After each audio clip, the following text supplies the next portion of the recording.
గురుగారు, శక్తిమాతల ఆరాధనలో మనకి ఎన్నో పద్ధతులు మార్గాలు ఉన్నాయి. అయితే అమ్మ అనుగ్రహాన్ని పొందేందుకు సులువైనటువంటి మార్గాలు ఏమైనా మన ధర్మం సూచించిందా?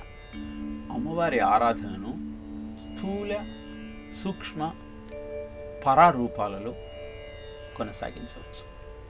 స్థూల రూపము అంటే షోడశోపచారాలతో ఏణాంకానల భానుమండల సశ్రీ చక్ర మధ్యే స్థితాం బాలార్కద్యుతి భాసురాం కరతలే పాశాంకుశౌ బిభ్రతీం చాపం బాణమపి ప్రసన్నవదనాం కౌసుంభవస్త్రాన్వితాం తాం త్వాం చంద్రకళావతం సమకుటాం చారుస్మితాం భావయే అంటూ చాపము బాణము అంకుశము పాశము ధరించి చిరునవ్వు నవ్వుతూ ఎర్రటి చీరలో ధగద్ధగాయమానంగా ప్రకాశిస్తున్న కిరీటాన్ని ధరించిన అమ్మవారి స్థూల రూపాన్ని మనం ధ్యానిస్తూ షోడశోపచారాలు చేయగలిగితే దాన్ని స్థూల కాయక పూజ.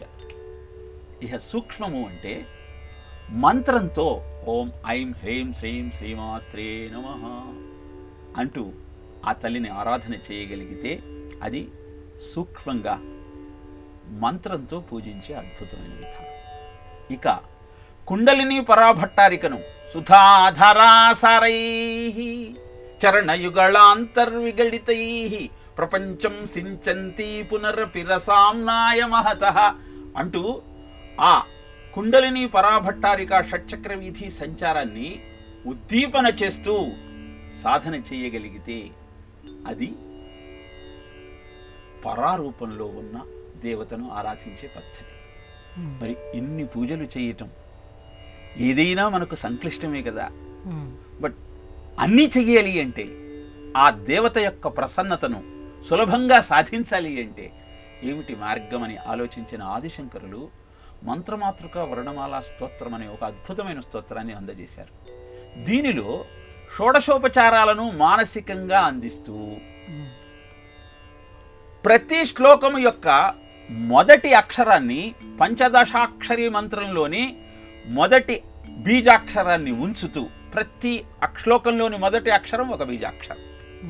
ఇలా షోడశోపచార పూజ మంత్ర అనుష్ఠానం రెండింటిని శ్రీమంత్రాక్షరమాలయా గిరిసుతాం ఏ పూజయే చేత్తసా సంధ్యా సుప్రతివాసరం సునిహితస్యామలస్యాచిరాత్ చిత్తాంభోరుహ మంటపే గురిసుతా నృత్యం విధత్తైరసాత్ వాణీ వక్త్ర సరోరుహే జలధిజా గేహే జగన్మంగళ.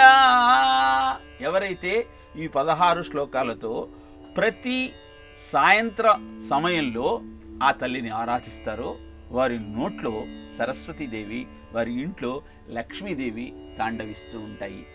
ఇలా మంత్ర అనుష్ఠానాన్ని షోడశ పూజ విధానాన్ని రెండింటినీ సమ్మిళితం చేస్తూ స్థూల సూక్ష్మ పరారూపమైనటువంటి దేవతారాధనను ఆదిశంకరులు అద్భుతమైన మంత్రమాతృక వర్ణమాల స్తోత్రం ద్వారా మనకు అందజేశారు. ఇలాంటి స్తోత్రాలను ఆదిశంకరులు ఎన్నింటినో రచించారు.